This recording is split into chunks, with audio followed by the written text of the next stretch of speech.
Usually I stand up and I do a lot of work. So anyways, I'm going to talk about Vault using NodeJS and starting with secrets. Okay, so did you know that 75% of internet traffic is actually social media traffic? And every one of them has a secret. A little bit about me. My name is Taswar Bhatti. That's my Twitter handle. That's my website for my blog. I work for a company called Gemalto. It's now called Telus. I work as a system solution architect. And I'm kind of like Neo, you know how he's fighting over there. But I don't know Kung Fu. I know languages. I speak quite a few languages. I live in Canada, actually. I'm from Canada. That's Ottawa. And those two guys that you see over there is Drake and Weekend. They are from Canada, so you're welcome. Although they don't live in the city that I live in. I live in the capital, basically. Okay, so what are secrets? Basically, what are the secrets that we're talking about over here? It's not the 3 a.m. tacos that you're craving. That's not a secret. We know that you guys like your taco. Last night I actually went to a Velvet Taco. It was a pretty good taco. So what are real secrets? Basically, secrets allow you to have access to your authentication and authorization to a system. That's what it grants you. What are examples of secrets? Username, passwords, database credentials. Let's say you have a connection string, your API token, your TLS certificate. Those are all considered as secrets of your system. So what do secrets allow you to do is basically you kind of like allows you to enter a system or a door like this guy. So today, what are we living in? Today we live in a world called secret sprawl. Basically, secrets ends up being in your source code. You're coding something, ends up being there in your version control system. You might have it in your GitHub that somebody committed a code and the secret is there.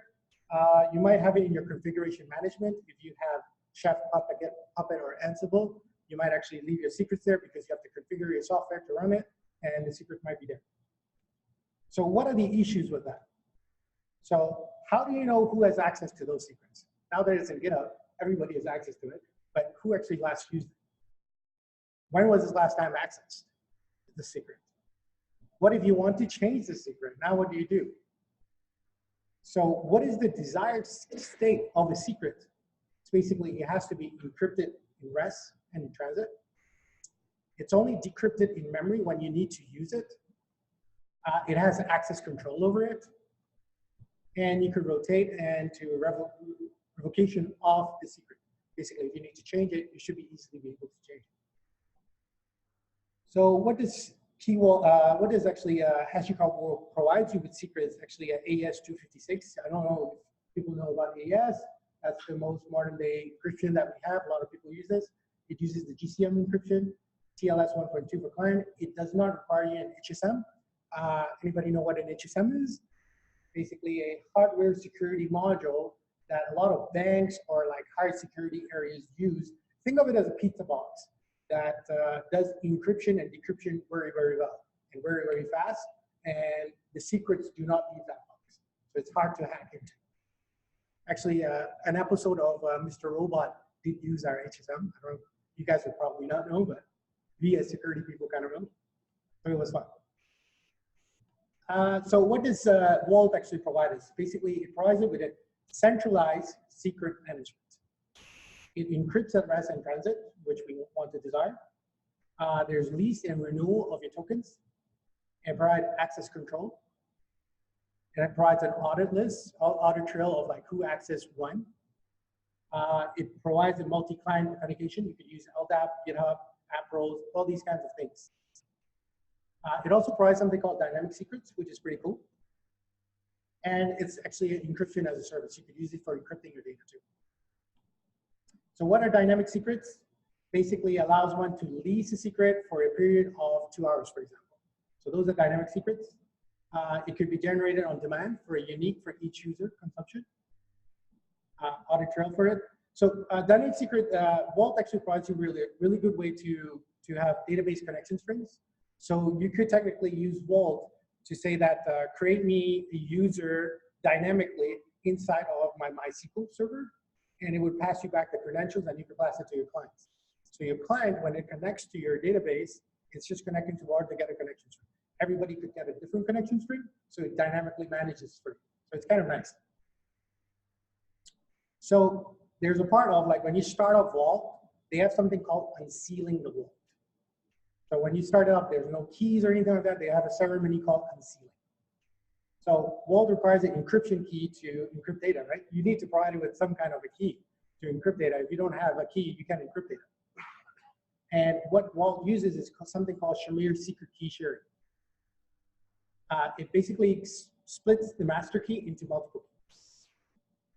So here you see a bunch of keys. Basically, it creates a bunch of keys, and then you pick like 3 out of the 5, and then you say, okay, use these 3 keys to unseal, and it would create a master key, and would store that master key in the database, in Vault's database, and then use that for encryption. So you might have seen this too, like in real life, in movies, basically. Not in real life, but in movies. When a submarine captain says, shoot the missile or something, and then you see one guy plugs in his key, turns it, second guy plugs in his key, and third guy plugs in his key. All these 3 key matches, that's when the missile actually shoots. That's basically the same analogy that Shamir actually uses. So unsealing the Vault, basically, so when you start up Vault, it actually gives you like a bunch of keys, 5 keys. You could pick the keys that you want to use, and then you would basically initialize it and say that, okay, I want to unseal with key number 2, key number 5, key number 4, for example. Then you would unseal it and store that information for you. Now you would need somebody to store this information priorly. I will have like 3 people who have this key, something, or you could use an HSM to it so that it automatically unseals for you every time it needs to restart. So again, it's just using the Vault command. You could say unseal and pass in each one of these keys, and it would actually unseal. Then you could initiate and start using Vault. So here, I'm actually trying to just log into Vault using a token that I was given by Vault. And basically it allows me to just go in and log in with a token that when it initialized. So when it initialized, gives me 5 keys. It also gives me a root token that I could use to actually log in so that I could do management and all that. So again, all of this is I'm using Docker over here. It's just a Vault server that I'm connected to, but there are curl commands that you could actually execute on Vault by whatever address on 8200 port. You could actually issue curl commands to it and actually do the exact same thing. But it provides you with Vault provides you with command lines to do this too. So you could write a secret as a key value, basically. So it's just basically put, get, delete. So you could see me over here. I'm saying Vault key value, put a secret called hello, and the value is Vault. I could say the key is value. Well, sorry to say this, but like, let's say the key, this guy, it's not called value. Let's say the key is called API key is equal to 1, 2, 3, 4. Think of it that way, right? And then you could get that secret and you could delete that too. So here I'm doing an example of really using the API key. I'm saying that this is my secret / my app that I plan to use for my application. And here's the key, API key, and the value is 1, 2, 3, 4. So it would actually store it into Vault, and I could actually say, get me that key again, and it would give me that value. So let's say you have an API to connect to an outside service that you need to have an API key. You store it in Vault, and every time to say that, hey, I need that API key to connect to the service, a weather service, or whatever service that you have to connect to. So now that you have the key in there, you might actually want to provide some policies on that secret too. So you might want to say that, okay, here's the path for my secret web star. I only want to provide read to it. So you could actually write that secret, write that policy into the secret, and then it would actually have that policy for it. So I'll show you what happens. So basically you could say that, okay, now I want to read Vault's secret /web app. It would actually return you back the secret. But when I go, so Vault read address, whatever the address is, and then secret /hello, which is not the path of web /star, it would actually give me a 403. It would say that, hey, you don't have rights to actually read this secret. Every time you actually call Vault, you need to have a token, so you would use a token to connect.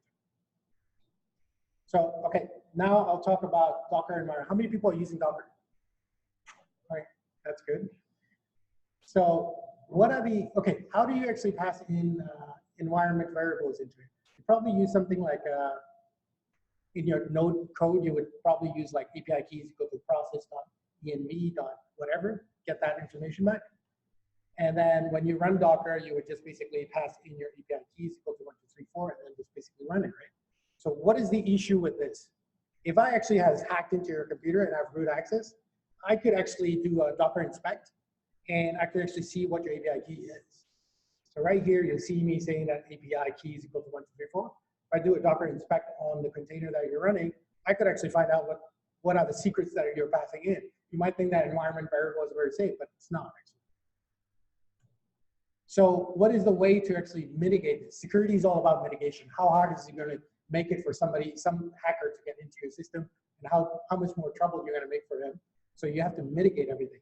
So you mitigate the environment. You should use something. Vault has also something called wrap token. We'll go through that too. And it has a limited time span of when you could use this token to authenticate and use that system. So the wrap tokens are basically like you could say that it's only valid for 30 seconds. So you would actually say that, okay, wrap me for 60 seconds, and here's the address, and I only want to allow the secrets to use weather app/config to get the configuration information for my application. And then would create you a wrap token with this random GUID. And then you could use this to connect to Vault and basically get back your secrets. But once you use it, it's gone, basically. So if a hacker actually inspects your thing after 60 seconds and he tries to actually use that, he won't be able to get the secrets anymore because you already used it. So that's the nice thing about it. There's also something called app roles in it, which allows machines or apps to authenticate with Vault. It uses a role ID and secrets. You can assign policies to your apps to again. Once logged in, you get back a token to get secrets. How many of you are using Kubernetes? Not too many, but I'll go through Kubernetes too. So you remember how I actually use a wrap token to do all this stuff? You still have to provide some ways to environment variable to pass in the wrap token and stuff. Kubernetes has its own way of doing things. Actually allows you to use something called a service account to actually send a jot. Jot is basically JWT. It's when you use OAuth, you actually use jot to authenticate. So you see a lot of communication that happens even when you log into Facebook and all that stuff. It's all sent back a JSON big object called jot tokens. And with that jot tokens, there's some cryptographic information in there that actually allows you to verify who you are and all that stuff. So Kubernetes allows you to actually use the service account to actually get back jots. So Vault would actually check the token, and then actually, you know what? The next diagram shows you a little bit better. I don't know if it is. So most of you may not know what a pod is. A pod is the minimal thing in Kubernetes that runs your containers. So anything that you start with Kubernetes, the smallest thing you could create is a pod. So you would create your container in it. Let's say your application, your fancy proof application that you're making in NodeJS, and you would stick it in there. And what the pod would do is actually go to the Kubernetes authentication and say that, can you provide me with a jot so that I could talk to Vault? Because I need a token to talk to Vault, but I have no information on it. But can you give me a jot that I could use? So you would actually, part two is actually, it would validate that, does this service actually have access? Do I give access for it to talk to Vault? And the API server says yes. Then actually it would give an access token. Usually it mounts it at a certain point in the file system where your application can then pick up. So it picks up the random GUID, and then it tries to connect to Vault to get back the information. It's that simple, but it's all abstracted away from you. It sounds simple, but it is simple. Think of it this way. Your application starts, automatically somebody asks for something, it's mounted into a file system. You pick up that information, that GUID, and then you go talk to Vault to say that, can I get my database connection string, please? And then would say, okay, here you go. Now your application would store the database connection string into memory, and it would start connecting to your database and start up everything else. Then now you're not storing your secrets into your application. Okay? That's pretty much it. I'm done. Question, yeah, thanks.